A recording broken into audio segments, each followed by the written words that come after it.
Alice Guillon, bonjour. Vous êtes directrice du groupe Schema. Schema qui présente son plan stratégique 2015-2020. Alors, en quelques mots, pouvez-vous nous résumer ce plan stratégique ? Alors, c'est une tâche difficile de résumer 5 ans de la vie d'une école.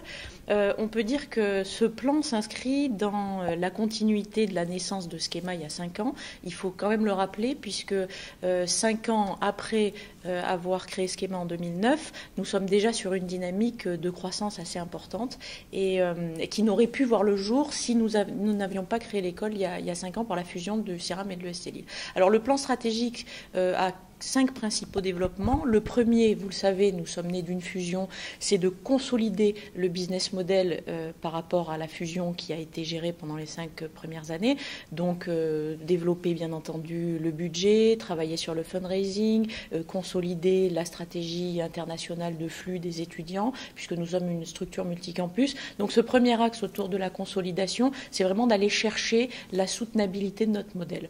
Le deuxième axe consiste à ancrer encore plus notre stratégie internationale comme étant unique.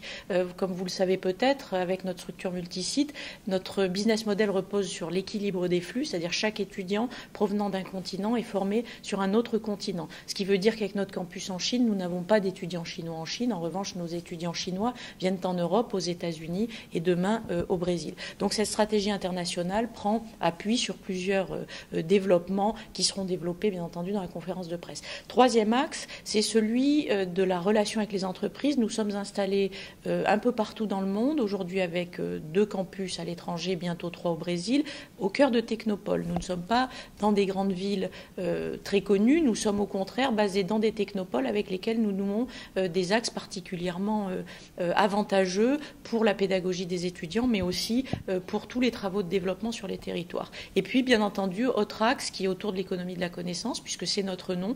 Et là, on parle plutôt de recherche et bien entendu autour de levée de fonds avec du fundraising et des entreprises. Et puis dernier axe, l'impact territorial de nos campus en propre. Alors, s'il fallait résumer en quelques mots les 5 axes que vous venez de nous donner, qu'est-ce qui profondément différencie Schema des autres grandes écoles qui, elles aussi, c'est un plan international, qui, elles aussi, ont des programmes de développement importants ?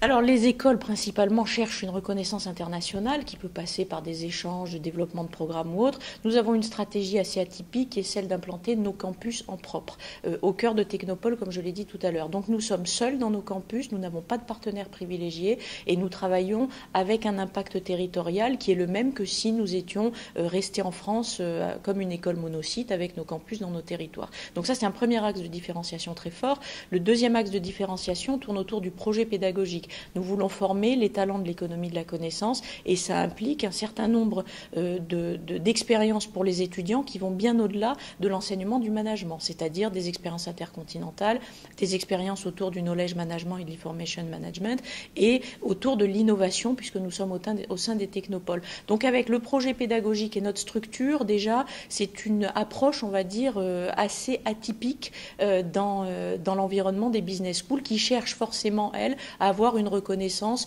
par des échanges ou par des programmes qui sont exportés à l'international. Alice Guillon, merci. Merci.